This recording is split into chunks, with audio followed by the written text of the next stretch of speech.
उत्तर प्रदेश सरकार का वो जो फैसला है सरकारी प्राइमरी स्कूलों को मिलाने या कह लीजिए बंद करने का, काफी चर्चा में है आजकल।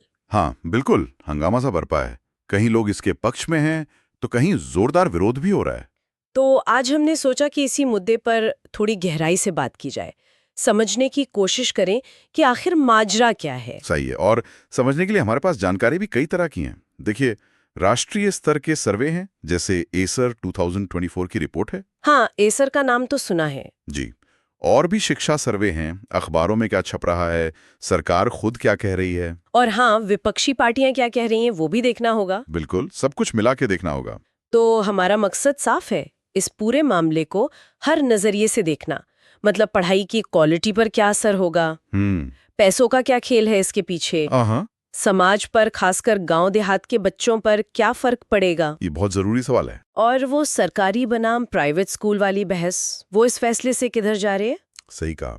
तो शुरुआत क्वालिटी से ही करते हैं। अच्छा, शिक्षा की गुणवत्ता से। क्या सरकारी स्कूलों में वाकई कुछ सुधार हुआ है? हाँ, ये सबसे पहला सवाल है मन में। सुनने में तो आ रहा है कि यूपी के सरकारी स्कूलों में कुछ बेहतरी हुई है। आंकड़े क्या कहते हैं इस बारे में? देखिए, आंकड़े कुछ दिलचस्प कहानी बताते हैं। एसर 2024 की रिपोर्ट को ही लें। ये पूरे देश के ग्रामीण स्कूलों का हाल देखती है। जी। तो राष्ट्रीय स्तर पर सरकारी स्कूलों में टीचरों की हाजिरी बढ़ी है। पहले मतलब 2018 में करीब 85% टीचर रोज आते थे। अच्छा। अभी आंकड़ा बढ़कर लगभग 88% हो गया है। ये तो अच्छी बात है। और बच्चे बच्चे आ रहे हैं स्कूल? बिल्कुल सही सवाल। क्योंकि टीचर हो और बच्चे ना हो तो फिर क्या फायदा। तो बच्चों की हाजिरी भी बढ़ी है। 2018 में थी करीब 72%, अब लगभग 76% हो गई है। मतलब स्कूल पहले से ज्यादा गुलजार हैं, कह सकते हैं। एक तरह से। ये तो हुई देश की बात, लेकिन ये फैसला तो यूपी का है। उत्तर प्रदेश में क्या स्थिति है? उत्तर प्रदेश का आंकड़ा काफी ध्यान खींचने वाला है। एक रिपोर्ट के मुताबिक 2018 में यूपी में तीसरी क्लास के आप सोचिए सिर्फ 12% बच्चे ऐसे थे जो दूसरी क्लास की किताब ठीक से पढ़ पाते थे। अरे बाप रे, बस 12%? ये तो बहुत ही कम है। बहुत कम। लेकिन 2024 में ये आंकड़ा बढ़कर लगभग 28% हो गया है। 12 से 28, यानी दोगुने से भी ज्यादा। हाँ, और ऐसा ही सुधार गणित की बेसिक समझ में भी देखा गया है। वाह, ये तो सच में मतलब बड़ा बदलाव है। इसका क्रेडिट किसको जाता है? क्या ये जो नई शिक्षा नीति आई है एनईपी 2020? हाँ, एनईपी 2020 का जिक्र तो होता है। और वो निपुण भारत मिशन भी चल रहा है ना, जिसमें पढ़ने लिखने और हिसाब किताब पर जोर है। जी बिल्कुल। लगता तो यही है कि बुनियादी चीजों पर, मतलब बच्चों को कम से कम पढ़ना लिखना और आसान गणित आ जाए, इस पर जो फोकस बढ़ा है ये उसी का नतीजा है। ठीक है, चलिए इसे थोड़ा और खोल कर देखते हैं। ये सुधार अपनी जगह ठीक है, पर वो जो आम सोच है कि प्राइवेट स्कूल बेहतर होते हैं, उसके मुकाबले ये सुधार कहाँ खड़े होते हैं? हाँ, यहीं पर कहानी में एक कह सकते हैं पेंच है।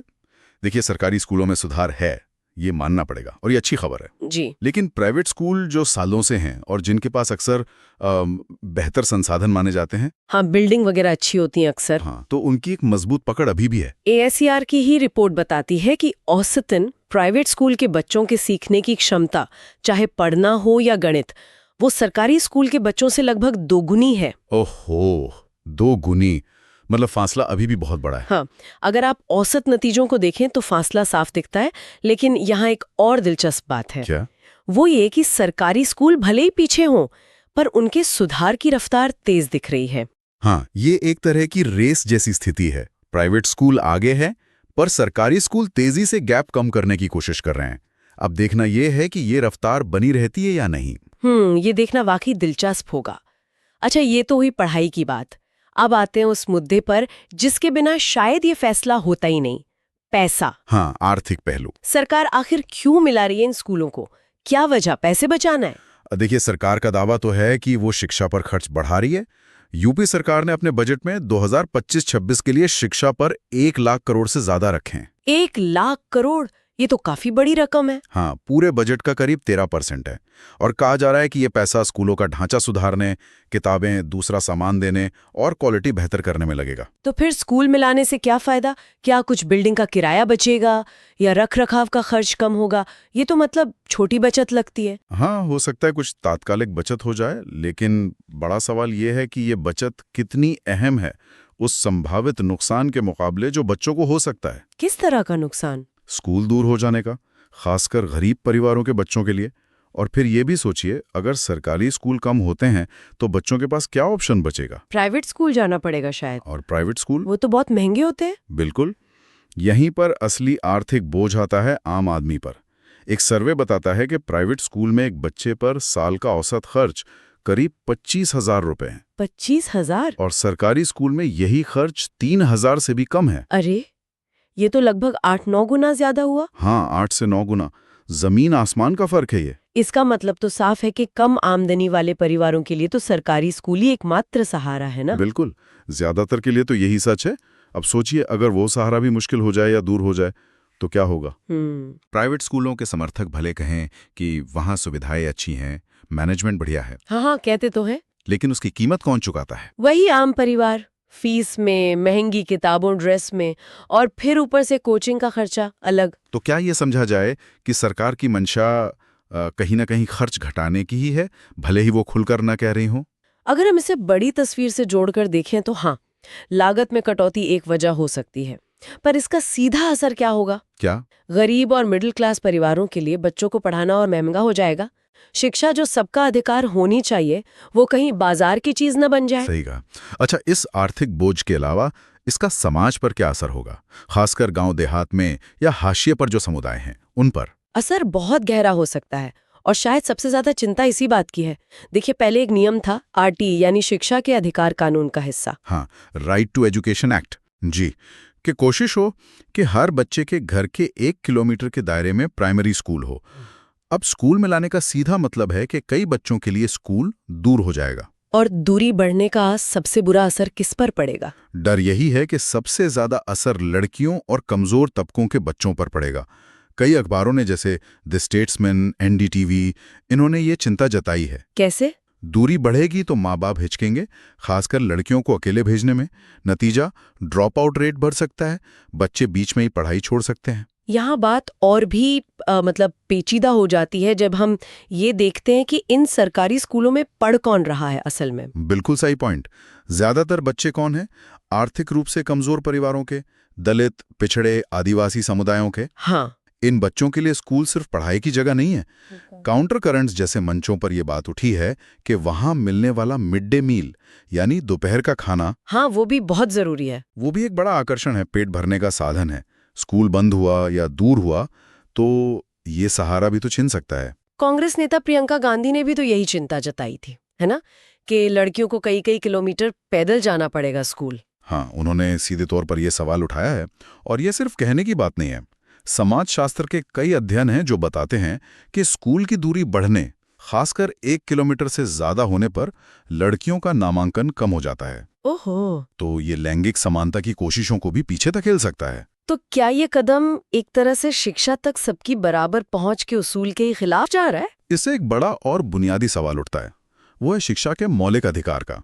सरकारी स्कूल ही तो वो जरिया हैं जो गरीब से गरीब और दूर दराज के बच्चे को कम से कम स्कूल तक लाते हैं। सही बात है। अगर हम इन्हें कमजोर करेंगे या बंद करेंगे तो शिक्षा में जो थोड़ी बहुत बराबरी लाने की कोशिश हुई है वो तो पीछे चली जाएगी। प्रियंका गांधी ने इसे आरटीई कानून के उल्लंघन से भी जोड़ा था। हाँ, उन्होंने कहा कि ये उस 1 किलोमीटर के दायरे में स्कूल वाले नियम का उल्लंघन है जो खासकर इन्हीं कमजोर वर्गों के लिए बनाया गया था। डर यही है कि प्राइवेटाइजेशन बढ़ा तो ये बच्चे पढ़ाई से और दूर हो जाएंगे। चलिए अब जरा सीधे सीधे सरकारी और प्राइवेट स्कूलों की तुलना कर लेते हैं, जैसा कि हमारे स्रोतों में बताया गया है। सबसे पहले इंफ्रास्ट्रक्चर, मतलब बिल्डिंग और सुविधाएं, क्या फर्क दिखता है?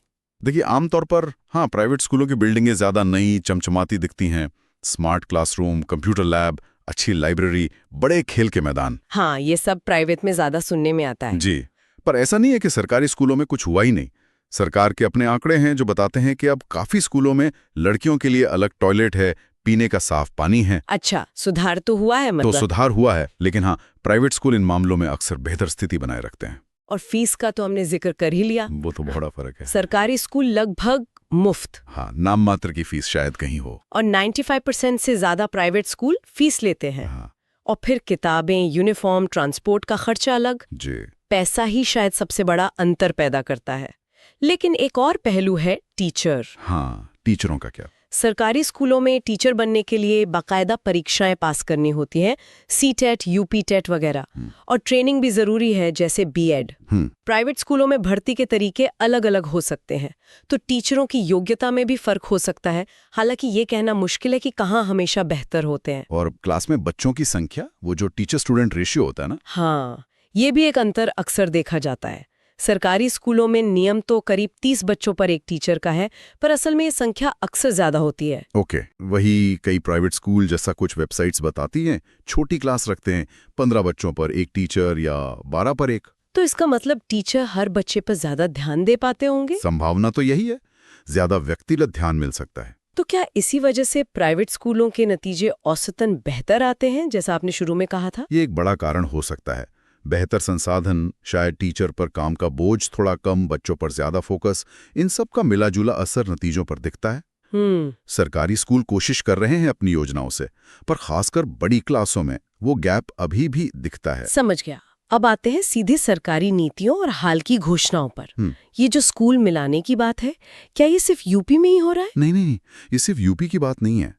देश की जो नई शिक्षा नीति है, NEP 2020, उसमें खुद ये सुझाव है कि संसाधनों का बेहतर इस्तेमाल करने के लिए कम बच्चों वाले स्कूलों को पास के बड़े स्कूलों में मिलाया जा सकता है। अच्छा, NEP में ही है ये? जी। और यूपी से पहले भी कई राज्य जैसे राजस्थान, मध्य प्रदेश, उड़ीसा, ये सब ऐसा कर चुके हैं या कर रहे हैं। लेकिन ये बात तो उस पुराने नियम से टकराती है ना, कि स्कूल पास होना चाहिए, 1 किलोमीटर वाला नियम। बिल्कुल, यहीं पर वो टकराव या कह लीजिए विरोधाभास है। यूपी सरकार का जो शुरुआती आदेश था जून 2025 का, उसमें यही था कि प्राइमरी में 50 से कम बच्चे और अपर प्राइमरी में 100 से कम बच्चे वाले स्कूल पास के स्कूल में मिला दिए जाएं, आमतौर पर 1 किलोमीटर के अंदर। और तर्क क्या दिया सरकार ने? तर्क यही था कि इससे संसाधनों का सही इस्तेमाल होगा, टीचरों की कमी पूरी होगी और बच्चों को एक जगह बेहतर सुविधाएं, लैब, लाइब्रेरी, खेल का मैदान वगैरह मिल पाएंगी। फिर जब इतना विरोध हुआ तो सरकार का आधिकारिक बयान क्या आया? मुख्यमंत्री योगी आदित्यनाथ ने विधानसभा में कहा कि प्रदेश में कोई भी स्कूल बंद नहीं किया गया है। बंद नहीं किया गया है? हाँ, उनका कहना है कि ये बंद नहीं हो रहे, बल्कि मिलकर एक बड़ा एकीकृत कैंपस बन रहे हैं, जहां बेहतर क्लासरूम्स, लैब्स, लाइब्रेरी, खेल का मैदान, डिजिटल सुविधाएं, सब कुछ एक जगह होगा। और कोशिश होगी कि छात्र शिक्षक अनुपात भी सुधरे, करीब 22 बच्चों पर एक टीचर हो। अच्छा, और केंद्र सरकार या अदालतें क्या कह रही हैं इस पर? केंद्र सरकार ने लोकसभा में लगभग यही लाइन ली कि स्कूल मिलाते समय दूरी का ध्यान रखा गया है, मैपिंग की गई है, और एक प्लान ये भी है कि जो बिल्डिंग खाली होंगी उनमें छोटे बच्चों के लिए प्री स्कूल यानी बाल वाटिका शुरू की जाएंगी। बाल वाटिका। लेकिन हाँ, इस नीति को सुप्रीम कोर्ट में चुनौती भी दी गई है, ये कहकर कि ये RTI कानून का उल्लंघन है। वो मामले अभी चल रहे हैं। पर क्या विरोध के बाद यूपी सरकार ने अपने फैसले में कुछ बदलाव किया है? कुछ नरमी आई है? हाँ, ऐसा लगता है। जब चारों तरफ से खासकर दूरी को लेकर सवाल उठे तो सरकार ने शर्तें थोड़ी सख्त की हैं। क्या शर्तें? अब कहा गया है कि अगर पास का स्कूल 1 किलोमीटर से ज्यादा दूर है तो विलय नहीं होगा, या अगर जिस स्कूल को मिलाना है उसमें 50 से ज्यादा बच्चे हैं प्राइमरी में तो भी विलय नहीं होगा। अच्छा। और अगर कहीं गलती से इन शर्तों के खिलाफ विलय हो गया तो उसे रद्द किया जाएगा।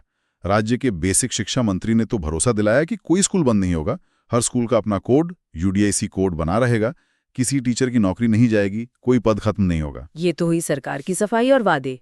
विपक्ष इस पर क्या कह रहा है? कांग्रेस, सपा, बसपा? विपक्ष तो इसे सीधे सीधे गरीब और ग्रामीण बच्चों के अधिकारों पर हमला मान रहा है। प्रियंका गांधी का सवाल हमने सुना ही, बच्चे इतनी दूर कैसे जाएंगे।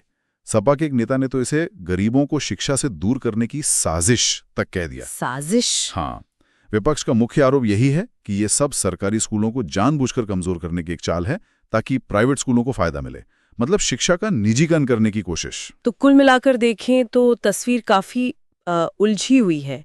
एक तरफ सरकार कह रही है हम तो संसाधन मिलाकर, सुविधाएं बढ़ाकर पढ़ाई बेहतर करना चाहते हैं। जी, उनका तर्क है समेकन और गुणवत्ता। और दूसरी तरफ आलोचक हैं जो कह रहे हैं कि इससे बच्चों की स्कूल तक पहुंच कम होगी, खासकर लड़कियों और कमजोर तबकों पर बुरा असर पड़ेगा। हाँ, और प्राइवेट स्कूल महंगे होने की वजह से समाज में गैर बराबरी और बढ़ेगी। उनका फोकस पहुंच और समानता पर है। तो इस सब का मतलब क्या है? क्या कोई समाधान है, कोई बीच का रास्ता? देखिए, एक बात तो साफ है, हमारे देश के सामाजिक हालात देखते हुए आप एकदम से हजारों सरकारी स्कूल बंद नहीं कर सकते। ये स्कूल सिर्फ इमारतें नहीं हैं। सही बात है। ये लाखों बच्चों के लिए उम्मीदें हैं, सामाजिक जुड़ाव का एक केंद्र हैं। अगर स्कूलों को मिलाना ही है तो वो बहुत सोच समझकर और वाकई सुधार के इरादे से होना चाहिए, सिर्फ खानापूर्ति नहीं। मतलब सरकार को अपने वादे निभाने होंगे, दूरी वाकई सुविधाजनक रखनी होगी जैसा आप कहा जा रहा है, जरूरत पड़े तो बच्चों के आने जाने का इंतजाम करना होगा, ट्रांसपोर्ट का। हाँ, मिड डे मील चलता रहे ये सुनिश्चित करना होगा, और सबसे जरूरी ये दरवाजा खुला रखना होगा कि अगर जरूरत महसूस हो तो इन स्कूलों को दोबारा आसानी से खोला जा सके। तो असल मुद्दा सिर्फ विलय का नहीं बल्कि शिक्षा को बेहतर और सबकी पहुंच में लाने का है। बिल्कुल। आखिर में बात वहीं आकर टिकती है। ध्यान इस पर होना चाहिए कि सरकारी शिक्षा व्यवस्था को कैसे मजबूत किया जाए, उसे कैसे फैलाया जाए, न कि उसे समेटने पर। क्वालिटी भी और पहुंच भी। हाँ, गुणवत्ता और समानता दोनों के बीच संतुलन साधना ही असली चुनौती है। सिर्फ निजीकरण की तरफ बढ़ जाना शायद सही जवाब ना हो। ये पूरी बातचीत वाकई सोचने पर मजबूर करती है, और जाते जाते एक सवाल शायद हम सबके मन में छोड़ जाती है। क्या स्कूलों को सिर्फ बच्चों की गिनती या किलोमीटर की दूरी के पैमाने से देखना काफी है, या हमें उनके सामाजिक जुड़ाव, उस मोहल्ले, उस गांव के लिए उनके क्या मायने हैं, इस पहलू को भी ध्यान में रखना चाहिए? शायद जवाब इतना सीधा नहीं है।